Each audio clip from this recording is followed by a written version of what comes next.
Okay, we're live. Hi, this is William Ramsey. Welcome to William Ramsey Investigates. On today's show, of a very special guest. He's published a book in 2021, July of 2021. Title of the book is Bombshell: The Night Bobby Kennedy Killed Marilyn Monroe. His name is Mike Rothmiller, and he has enjoyed a distinguished career in law enforcement, working across U.S. federal and state agencies with American and international intelligence services. He served for 10 years with the Los Angeles Police Department, or the LAPD, including 5 years as a deep undercover detective with the Organized Crime Intelligence Division, or the OCID, which is a very important acronym to remember when discussing this book. He's also a regular commentator on law enforcement and worldwide intelligence matters across America and throughout the world. He is a New York Times bestselling author of 23 nonfiction books. Some of his books, the titles, I'm not going to list them all, but one is an important one that some of the stuff that he studied in this book is in Bombshell, which is LA Secret Police Inside the LAPD Elite Spy Network, published 2014.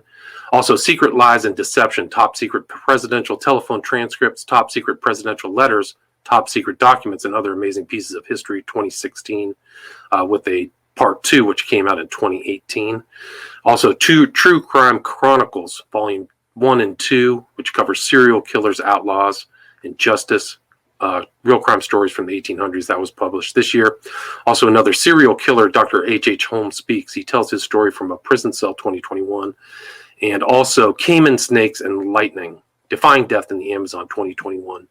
And his co-author was Douglas Thompson, who I interviewed back in December 2020 about his excellent book about Stephen Ward. It was called Stephen Ward's Scapegoat, which covers the Profumo affair. But this book has so much background. You can tell Detective Rothmiller knows a lot about what happened in LA at that time. And there's a lot of really great background information in this book, Bombshell. So, Mike Rothmiller, are you there? I'm here. Awesome. Well, thanks for agreeing to the interview. For people who may not have heard of your background or some of your other books, can you talk about your long career in law enforcement and what led you to write Bombshell? Sure. I started with the LAPD, and as all cops do, in patrol. I became a training officer. I worked vice for 18 months undercover. Then I went on some special assignments to some of the specialized divisions within LAPD, and I became a field supervisor, and I was working at Venice Beach supervising that division. And the last 5 years that I spent for LAPD was within the Organized Crime Intelligence Division. And I was the youngest detective ever to be assigned there. And what we did was gather intelligence. That was it. We didn't make arrests. We had roughly 60 detectives, and in the 5 years that I was there, nobody was arrested. There was not one arrest made out of the entire division. The reason being, the chiefs of police who set up LAP intelligence, they were afraid that if we were subpoenaed to go to court, then a lot of the intelligence would come out. And they were afraid of that because much of the intelligence we gathered was through means that were not legal. There were people doing illegal wiretaps, black bag jobs, which the FBI used to do, and they probably still are, where they'd break into an office or to a home, look around, see what they can find out, and through surveillances and so forth. So that's what we did. We gathered intelligence on anybody that wielded power, whether that's a political person, from the president down to a local city council member, to entertainers, sports celebrities, owners of major league teams. It was all done. And even on the college level and the university level, we would gather intelligence on the president of the university, the head coaches, primarily within the sports realm, because there was a lot of betting going on then with the mob, with coaches from various universities. They were betting sometimes on and other times against their own teams. So we gathered that intelligence, and that was all done for the benefit of the chief of police. Right. And what years was that, roughly? Well, actually, it started in 1932, LAPD intelligence gathering. And when I was there, it was from 76, 77 to 83. And there were vast, right, it wasn't just like one file cabinet of intelligence. You had files on files, cross-referencing, very ornate. that were all secret, and then you had your own internal kind of coding, so people wouldn't know unless they were in there about what was cross-referenced, right? That's true. And people have to remember, this was before computers. We didn't have a computer. We didn't have cell phones or anything. And so the filing system was set up actually in the 1930s, and it was 3x5, like library cards from the old days. You'd flip through them, and it was in alphabetic order. And on the cards, it had a date and a number, a sequence of numbers, and it gave a sentence about what was in that intelligence report. And so if you read that, you'd go to the files, which are all hard files, hard copies, and you dig them out and go through them. And unless you worked within that division, you didn't understand the filing system. So at any given time, the chief of police could have walked in, handed him a filing card, and he would not be able to find the confidential files, because in the upper right-hand corner, there's just an asterisk printed. And that meant that there was a super secretive confidential file in another room. And unless you knew the filing system, you would never find it. So I had access to everything from the 1930s on. And something that's important to remember is that when a major death, a homicide, let's say, would occur within Los Angeles, LA County, LAPD homicide detectives would handle the investigation. And now I'll just mention like Robert Kennedy assassination now. They would handle the investigation, go to court, do whatever has to be done. LAPD intelligence, OCID, would do a secret investigation using their own tactics, which were, some were legal, most weren't. They would gather the intelligence for the chief of police only. The guys who were doing the homicide investigation didn't realize intelligence was doing their own investigation. And in many cases, it came up with different findings. Marilyn Monroe is a case that was done, and I saw the secret intelligence investigation on her death. RFK was another one. The Black Dahlia from 1947, that was another one. And interesting, just in that particular case, they knew who killed the Black Dahlia, Elizabeth Short, but that person was never arrested because of connections with high-ranking LAPD officers. So you'll see within the intelligence unit that there were a lot of different findings that did not jive with, quote, the official investigation that was released to the public. Right, and you have, and the LAPD is what, either the largest or the second largest police department. It's a massive group, so this OCID gave the chief of police an immense amount of power. Is that correct? Oh, absolutely, and that's what the chief used it for. I know of several cases where we gathered intelligence on people because the chief of police wanted to squeeze them, and he could convert an enemy to an ally with a mention or showing them of a secret photograph, a clandestine photograph that we took that was very embarrassing, or regarding an affair. If it was a man or woman, they're married, the affair they were having, who they're having, with photos of that. So the chief could do that. And give you a quick example, I headed in a surveillance operation into John Vandekamp, who was the Attorney General of California. And what happened was we had another intelligence operation going where a mob guy misdialed and called Vandekamp's house. He had a beach house in Laguna Beach. And the call lasted, maybe 10 or 15 seconds before nobody answered, before the guy hung up and realized he misdialed. And the next number we saw that he dialed was the correct one. So I mentioned that to our captain in OCID, who immediately went to the chief of police, Daryl Gates, and told him that this mob guy called Vandekamp's house. Instantly, there's a massive investigation underway. I was told to put together teams to go down and put Vandekamp under surveillance at his beach house. I did that reluctantly. I went down there, found that all the doors, it was a very old beach house, all the doors and screens were covered with cobwebs, so nobody had been there for probably a year or two. And I came back, reported that, and then they authorized me to rent a yacht to anchor it off the beach to watch the house from there. And that's something I didn't do. I just said, this is too crazy. I just said, no, there's nobody there. Nobody's been there in years. It was a misdial number. Let's forget about it. And finally, the chief of police backed off. But he wanted to prove that Vandy Camp was gay so he could, in turn, squeeze Vandy Camp. Right. Wow. So, yeah. So all that stuff was going on.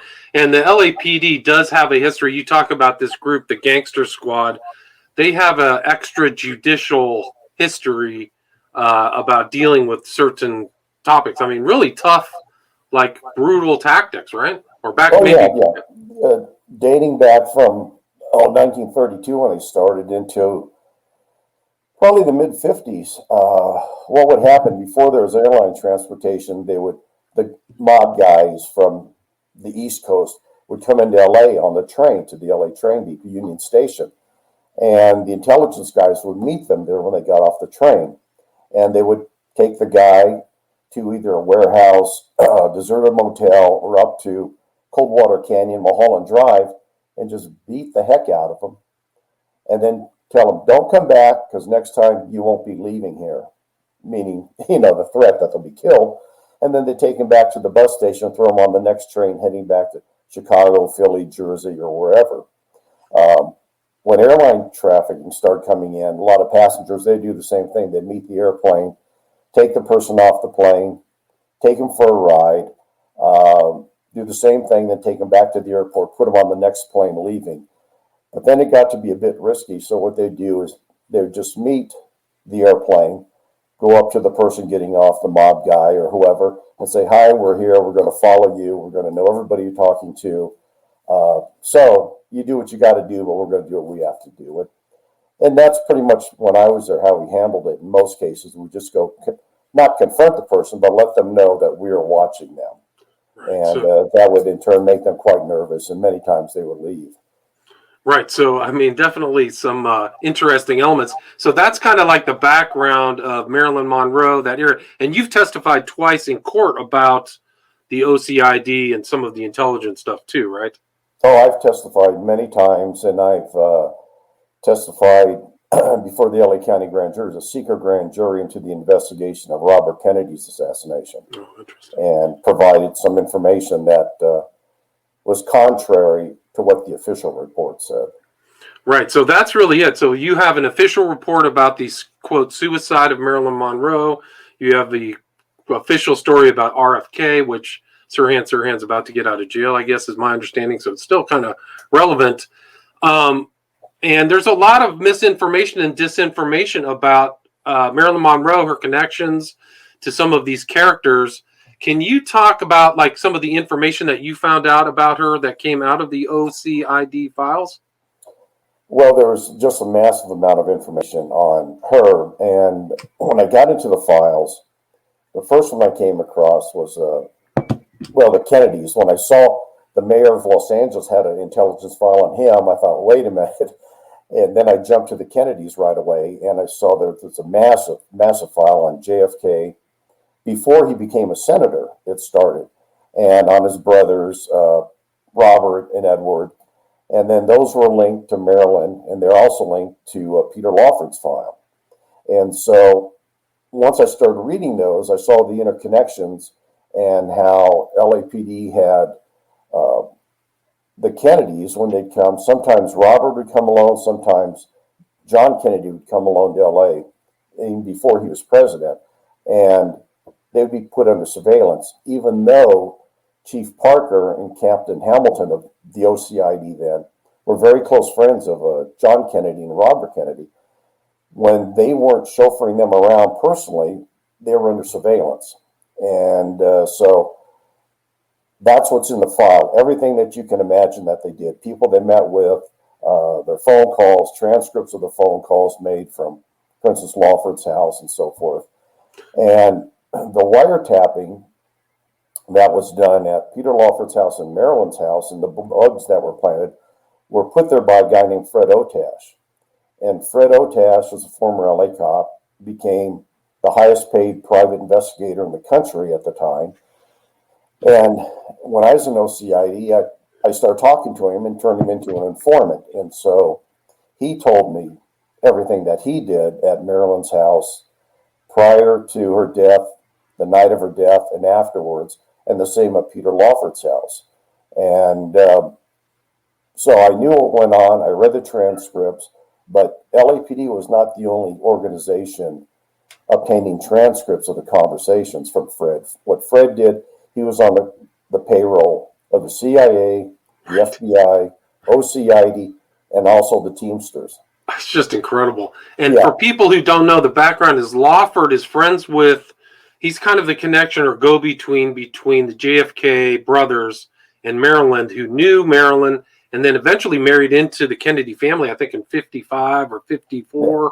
So you can see that. And you wrote in your book, like the cover story or the misinformation is that Marilyn never met RFK or JFK until 1961. And those files prove that it happened way before that, 5 years. Yeah, absolutely. The intelligence proves a lot. That doesn't come out. And Peter was very close to her, more so than the Kennedys were in the beginning, since he introduced them. But Peter was married to one of the Kennedy sisters at the time, and so that was his entry into the Kennedy clan at the time. But it was all very interesting because the way it went down that night is that RFK and Peter went to Marilyn's house twice. Once in the afternoon, then once in the evening when she died. And the official story was that Peter called a few times, spoke to her. She wasn't feeling well. He invited her for dinner and so forth. That was a story concocted by LAPD intelligence and given to Peter. It was scripted for him. And what happened was they went over there twice. And how do I know that? Because I read the OCID files on it, the surveillances. I saw surveillance photos taken that day of Robert Kennedy and Peter Lawford in LA around Peter's house and so forth and going up to Maryland. So that was there. Fred Otash had the transcripts of the conversations that went on from Peter's house calling Marilyn and so forth. And so when you combine all that, and then later on when I interrogated Peter Lawford, it all comes together. But the entire story for me didn't come together until about 93. And that was after my first book came out, LAPD Secret Police, is that a guy called me named Jack Clemens. I didn't know who Jack was. And I said, "Who are you?" And he says, "Well, I'm former LAPD." And then he related the story that he was the first cop at Marilyn's house that night when she died.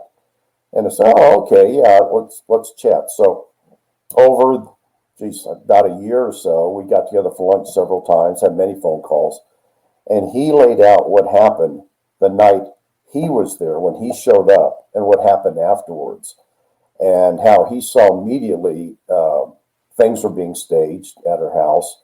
People were telling the truth. And then what's really critical is that afterwards, days later, he was at the police station again. He was a watch commander. Two guys walk in wearing plain clothes, and they have some photographs, 8 by 10 black and whites. And they said, "Here, we want you to initial these," which was completely out of LAPD protocol. The only people who ever initial the photographs, the person who photographed it. So they can say, "Yeah, I took that photo." And he said, "Well, why would I do that? I didn't take these photos." They said, "No, we want you to initial them, that they're accurate." So he said he looked at them, and there's one photo that's been out there in the public realm for quite some time. It shows Marilyn in bed with her hand holding a telephone receiver. And he said there were two photographs of that. One, she's holding the receiver, and another, she's not. So it was staged. So why would that be? You're staging evidence is what you're doing. And he would not go along with the program. He wouldn't do it. Then the person there ordered him to do it. And he said, "Well, who are you?" And the guy pulls out his ID. He's Captain Hamilton, head of intelligence. And he said, "We want you to initial these. He wouldn't do it. He refused. And Hamilton, sorry to interrupt, but Yeah. Hamilton was friends with the Kennedy family going back, right? So it was even before 61 or whatever. And I think you wrote in your book that LAPD was kind of either in the pocket or allied with the Kennedy family going back to 1956, right? Yeah, way back. And what would happen, a little more background on that, is that Hamilton and Chief Parker at the time, but primarily Hamilton, became very close with Robert Kennedy and John Kennedy.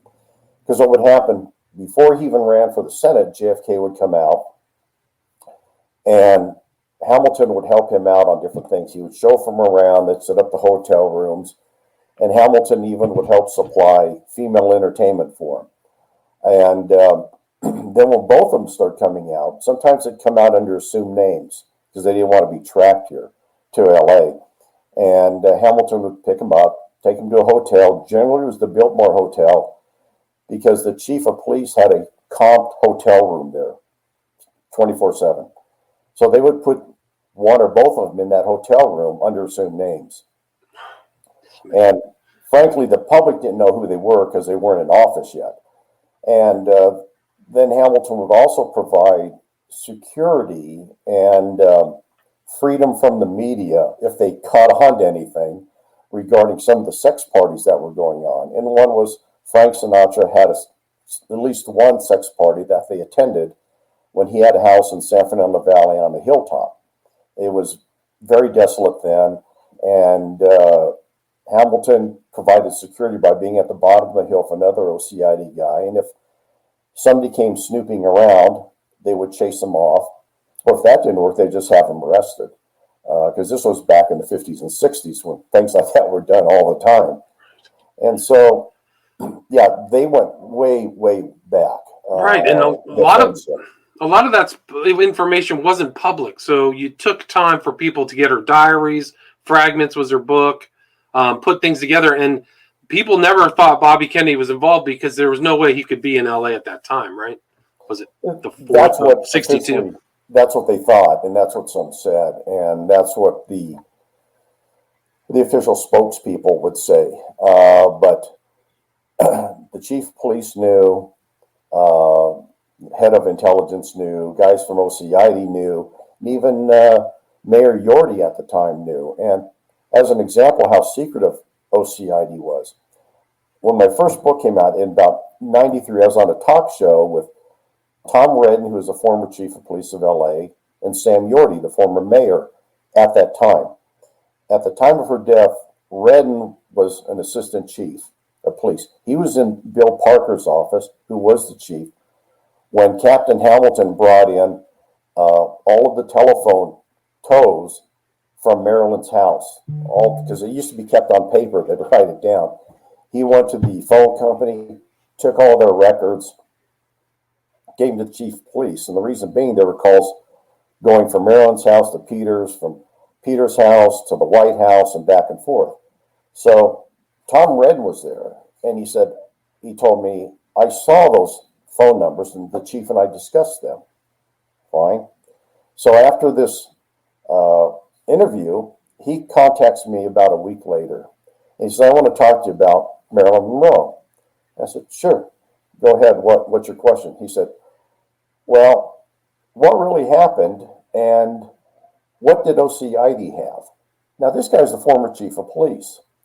And I asked him, so you don't know? He says, no. He says, when I became chief, the first call I made was to a lieutenant at OCID. And I asked him, I said, do you have a file on Marilyn Monroe and the Kennedys?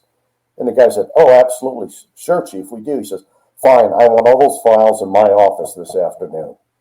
You got it, chief. Well, Redden said when the afternoon came around, the captain of OCID shows up with nothing. And he says, well, where are the files? And he says, well, Lieutenant so-and-so is mistaken. We don't have any files on Marilyn or the Kennedys, which was a lie. But the chief of police, there's no way of proving otherwise because he didn't know the filing system. If he went there, he wouldn't find them. And so I told him, I said, well, when I was there, those files were there, and I went through them all. And so, right. Yeah. And he says, yeah, I knew Robert Kennedy was in town. We knew he was there that night. And he said, so did Yorty. And I think you quote Gates specifically saying Daryl Gates, kind of a notorious chief of police, Yes. I think under Rodney King too, said, we all knew he was there. And then there was also a cop who pulled him over with Lawford, right? The guy by the name of Franklin pulled him over. Beverly Hills PD guy did. Right. And so it wasn't a question. And Sam Yorty called me after Redden did and wanted to know the same thing. And so I told him, he says, well, I knew she was, the Kennedy, Robert Kennedy was there at her house. He says, I knew that for a fact, but he says, I didn't know what happened.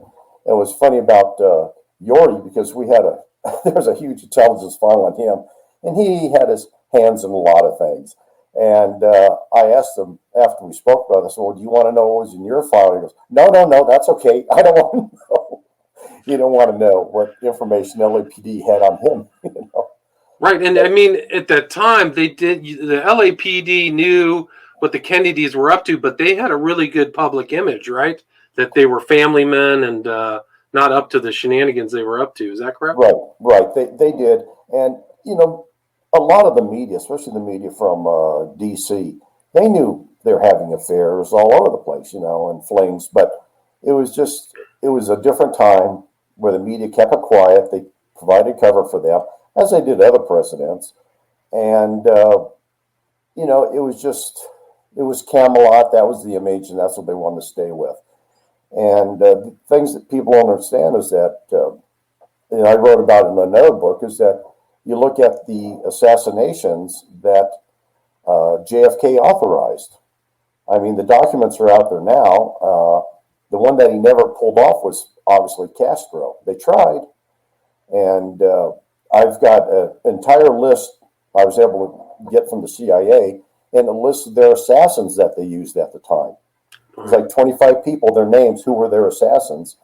And one thing is off the subject, but the one CIA document I have has said that probably at the very moment when JFK was shot in Dallas, a CIA agent was in Paris giving a poison pen to an assassin to kill Castro with. Wow. And that's from their own documents.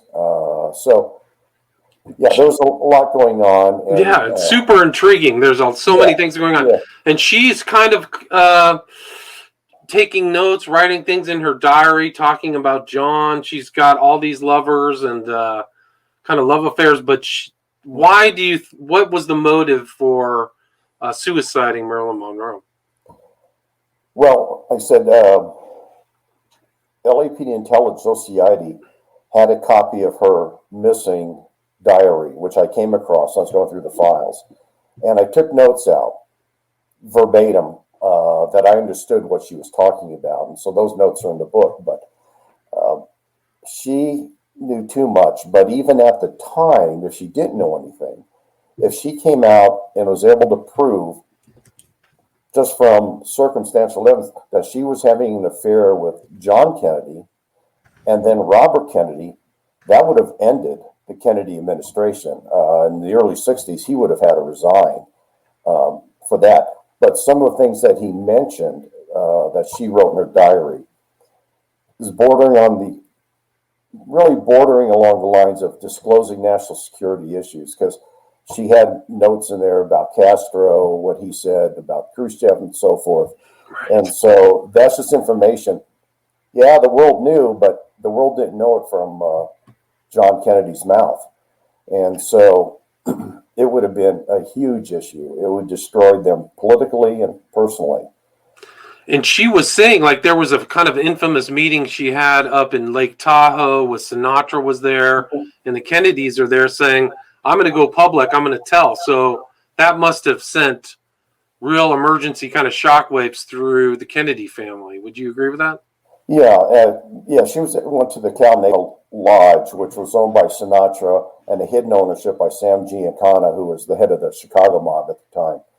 And she was up there. They were trying to, for better term, get her in a compromising position to control her more so. And when she came back, she was being rebuffed every time she would call, for instance, the White House. JFK wouldn't take her calls any longer. Then she was calling RFK. Then finally it became the point where he was breaking it off with her, and he wouldn't take any calls, and that just inflamed her from her diary and from the transcripts. And she spoke to a friend of hers, Jose Monroe, who was a Mexican actor, and she mentioned him that she was going to go public, hold a news conference, and lay everything out about her affairs with both Kennedys and what they told her and so forth.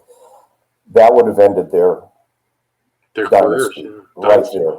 And so you look at it and say, in the time of 1962, 63, the early 60s, the way world events were, who was expendable? The president and the AG or Marilyn? And so that's how you have to look at it. And obviously, she was expendable, but there are other ways that it could have been handled. She could have been put into a psychiatric hospital instantly, drugged up for 6 months or a year, then let out, and everybody say, "Poor Marilyn, she's crazy." No matter what she says, you can't believe. But it appeared that like most people, when they do these things, there's a panic that happens. They start to panic, and they make a huge mistake. And that's what happened with Marilyn, because when I interviewed Peter Lawford, it started as just an interview, like you and I talking, but then he went down the same path as he did before, the LAPD script, and I called him and said, no, that's all BS. I know, you know it. Now, here's what you don't know, and I got into it about his house. He knew his house was wiretapped and the rooms bugged because he hired Fred Otash well before this to do that. So when he held a meeting in, for instance, his den, he would excuse himself, walk to the next room, and listen to what people were talking about if he's negotiating something. So he knew all that was going on, but he didn't realize Fred Otash, being the type of person that he was recording all his telephone calls and conversations as he was doing with Marilyn. So once Peter realized that, and I laid out some other things to him, factual information that he thought nobody knew, it changed from an interview to an interrogation, which is very different. And so I started leaning on him, and then he broke down, which I haven't seen that too many people over the years interrogating, but it happens. And we're sitting on a park bench, and he just was cradling his face in his hands, and he just started to tremble, and he just said, "What do you want to know?" And I just said, "You tell me the truth. What happened?" And he got into it. And I knew he was telling the truth because a lot of information, background information I already had. And so he wasn't deceptive. He wasn't drunk. He was under the influence then. And he just laid it out. And I could see that the information that he was carrying all these years had really taken a toll on him and probably destroyed him and his career. But, and that was really true because after like 62, he just kind of went down. He actually was kind of on the ascension growing up. I think he was in one of the Lassie movies, and he had a couple leads, and very talented, a relatively talented guy. But something took a turn for the worse and ate him up. Like, I think he became pretty much a day drunk too, if I remember correctly. Yeah, because when they're just a lucky day. I took my wife and some friends to the Playboy Mansion because working intelligence, we had access to a lot of stuff for a tour. And on that particular morning, he was there. And I just saw him in a room, and I was looking at him. He was watching TV, and I thought, God, he kind of looks familiar, but yet he didn't. And then when he turned and looked at me, I realized who he was. He was a haggard, long hair version of Peter Lawford. And then I started talking to him. My wife and friend came over and said, "Hi, how you doing?" And then we went on. But it was about a week later, he called me after I gave him my business card, put it in his pocket, and he called, and we got together in the park to chat. But what was very curious about that is when he called, he kept asking me, "Am I the CIA?" And I said, "No, I'm not CIA. I'm LAPD intelligence." And we'd chat a little bit. They'd say, "Are you sure you're not the CIA?" "No, I'm not the CIA." And then he didn't remember meeting me at the Playboy Mansion because he was loaded then.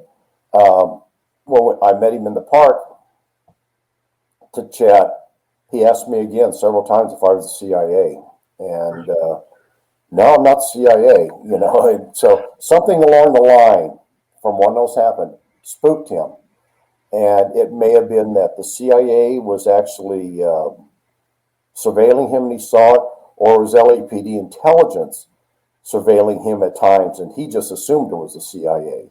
Right. I mean, but that would be, it would be plausible for having another intel agency looking over him or trying to figure out what was going on, because at that time the JFK were irritating the mobs, the CIA, Dulles, all these characters. I wouldn't be surprised. And if you look at even more outside of her death, there was Mary Pinchot Meyer. I think she's mentioned in the book as Mary Meyer, but she was a lover of JFK who ended up dead later. I think later on in the 60s on a suspicious death. And I think that even it was James Jesus Angleton went and took Mary Meyer's diary. So those diaries were bombshells too, like all the information in there. And I think you wrote in your book, Monroe was afraid that Lawton was going to poison her. She was writing in one of her notes too, if you remember that. Yeah. So it's a fascinating story about all of them together, because it appeared that nobody completely trusted the other person, even though they're having sex with them and, you know, are the best of friends or they're conniving together. They didn't really trust each other. And it reminded me so much of a lot of the mob guys, the mafia, traditional mafia that I was working on. When I talked to them, they would tell you something, but they didn't trust the guy who they're actually in business with. And so it was very interesting in that respect, but this was at a much higher level than some mob guys talking. Right. Like she got mixed up in very powerful people and may not know how deep she was in. Like it seems like that to me. Like sure, she had a young life, but I don't think she committed suicide. I mean, what do you think, or what did Lawton tell you? I mean, do you want to have people read that in the book, or what do you think the sequence of events was on the night? Peter, they can read that in the book, because Peter laid it out to me. Gotcha. So people can check it out. That's a perfect way to stop this interview. We're at 37 minutes. Where is the best place for people to read this book with a lot of detailed information and inside information from somebody who's in the police, namely you? Where's the best place for people to get Bombshell, The Night Bobby Kennedy Killed Marilyn Monroe? Amazon.com. Amazon.com. And do you have like social media or a website, Mike? No, I don't. You don't. So people can just go through your publisher if they want to reach out to you. Is that correct? That's right. And then, really a great book. Thanks so much for the discussion. Again, the title of the book is Bombshell, The Night Bobby Kennedy Killed Marilyn Monroe by Mark Rothmiller, published July 2021. Thanks so much for your time. You're welcome. All right, stay there. Don't go anywhere.